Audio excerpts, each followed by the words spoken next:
اعوذ باللہ من الشیطان الرجیم بسم اللہ الرحمن الرحیم۔ پیغمبر اسلام حضرت محمد مصطفیٰ صلی اللہ علیہ وآلہ وسلم فرماتے ہیں کہ جس شخص نے شب میں 10 آیت کی تلاوت کی اس کو غافلین میں سے نہیں لکھا جائے گا، اور جس شخص نے 50 آیت کی شب میں تلاوت کی اس کو ذاکرین میں سے لکھا جائے گا، اور جس شخص نے 100 آیت کی تلاوت کی شب میں اس کو قانتین میں سے لکھا جائے گا۔ قانتین کا مطلب مطیع اور فرما بردار، یعنی جو انسان 100 آیت کی تلاوت کرے گا وہ مطیع اور فرما بردار پروردگار عالم کہلائے گا۔ مسئلہ برش کا ہے کہ اگر کوئی برش کرتا ہے تو کیا اس کا روزہ صحیح ہے یا صحیح نہیں ہے۔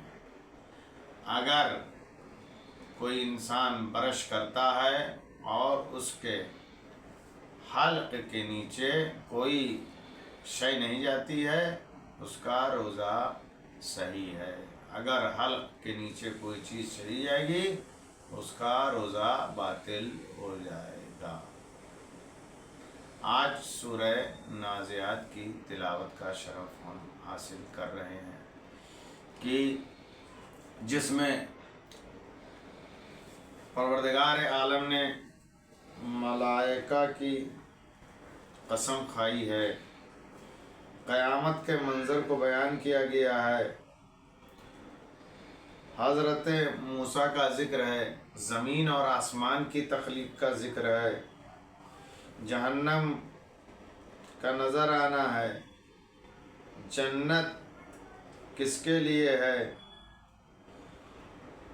اور جہنم کس کے لیے ہے، اور سوال کریں گے کہ قیامت کب آئے گی۔ سورہ نازعات کی تلاوت کا فائدہ و فضیلت یہ ہے کہ جو انسان اس سورہ کی تلاوت کرے گا وہ اس کائنات میں سیراب ہو کے اٹھے گا، اور روز قیامت اس کو اس طرح سیراب کر کے جنت میں لے جایا جائے گا کہ پھر اس کو سیراب بھی محسوس نہ ہو کہ اس کو پھر سے سیراب کیا جائے۔ اعوذ باللہ من الشیطان الرجیم بسم اللہ الرحمن الرحیم۔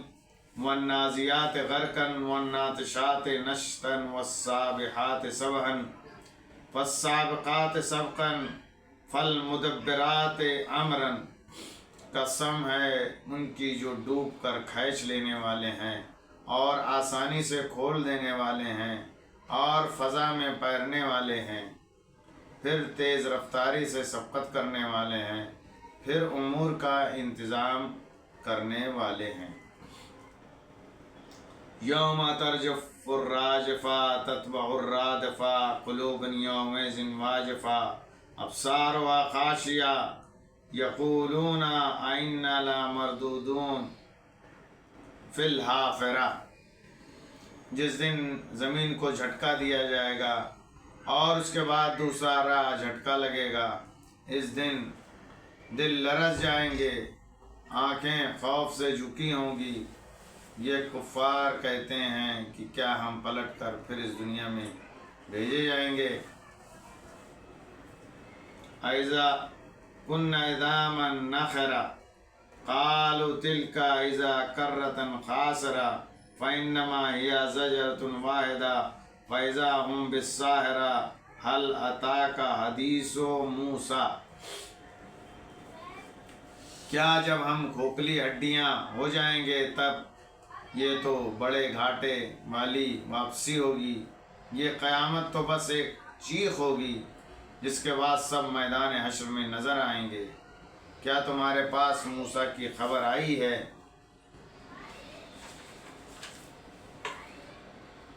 اذ ناداہ ربہ بالوعد المقدس طوى اذهب الى فرعون انہ طغى فقل هل لك الى ان تزكى وَهَدِيكَ إِلَىٰ رَبِّكَ فَتَخْشَىٰ فَأَرَاهُ الْآيَاتِ الْكُبْرَىٰ۔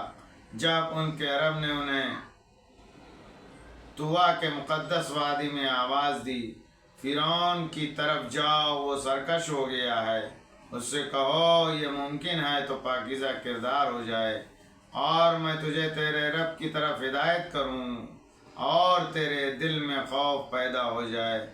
پھر انہوں نے اسے عظیم نشانی دکھلائی۔ فَكَذَّبَ وَعَصَىٰ ثُمَّ أَدْبَرَ يَسْعَىٰ فَحَشَرَ فَنَادَىٰ فَقَالَ أَنَا رَبُّكُمُ الْأَعْلَىٰ فَأَخَذَهُ اللَّهُ نَكَالَ الْآخِرَةِ وَالْأُولَىٰ۔ تو اس نے انکار کر دیا اور نافرمانی کی، پھر منہ پھیر کر دوڑ دھوپ میں لگ گیا، پھر سب کو جمع کیا اور آواز دی اور کہا میں تمہارا رب اعلیٰ ہوں۔ تو خدا نے اسے دنیا و آخرت دونوں کے عذاب کے گرفت میں لے لیا۔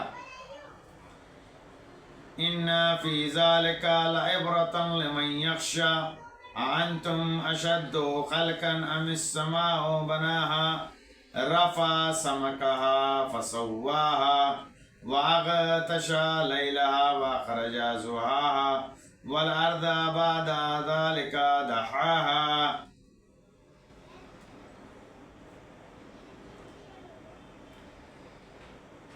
اس واقعے میں خوف خدا رکھنے والوں کے لیے عبرت کا سامان ہے۔ کیا تمہاری خلقت آسمان بنانے سے زیادہ مشکل کام ہے؟ اس نے آسمان کو بنایا ہے، اس کی چھت کو بلند کیا ہے اور پھر برابر کر دیا ہے، اس کی رات کو تاریک بنایا ہے اور دن کی روشنی نکال دی ہے،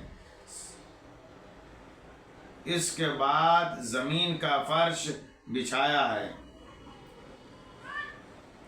اخرج منها ماءها ومرعاها والجبال ارساها متاعا لكم ولأنعامكم فإذا جاءت الطامة الكبرى يوم يتذكر الإنسان ما سعى۔ اس میں سے پانی اور چارہ نکالا ہے اور پہاڑوں کو گاڑ دیا ہے، یہ سب تمہارے اور جانوروں کے لیے ایک سرمایہ۔ پھر جب بڑی مصیبت آ جائے گی، جس انسان یاد کرے گا اس نے کیا کیا ہے۔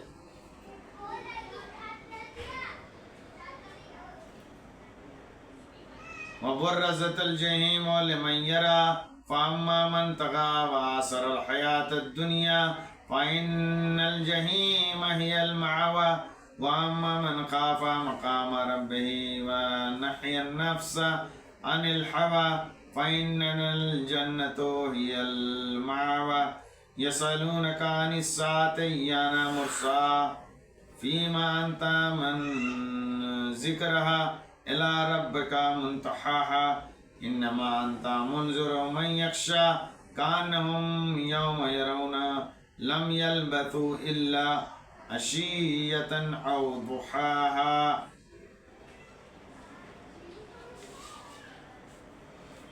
اور جہنم کو دیکھنے والے کے لیے نمایاں کر دیا جائے گا۔ پھر جس نے سرکشی کی ہے اور زندگانی دنیا اختیار کیا ہے، جہنم اس کا ٹھکانہ ہوگا، اور جس نے رب کی بارگاہ میں حاضری کا خوف پیدا کیا ہے اور اپنے نفس کو خواہشات سے روکا ہے تو جنت اس کا ٹھکانہ اور مرکز ہے۔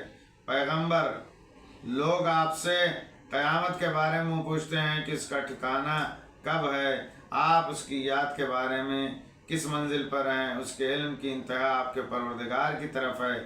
آپ تو صرف اس کا خوف رکھنے والوں کو اس سے ڈرانے والے ہیں۔ گویا جب وہ لوگ اسے دیکھیں گے تو ایسا معلوم ہوگا جیسے ایک شام یا ایک صبح دنیا میں ٹھہرے ہیں۔ صدق اللہ العلی العظیم۔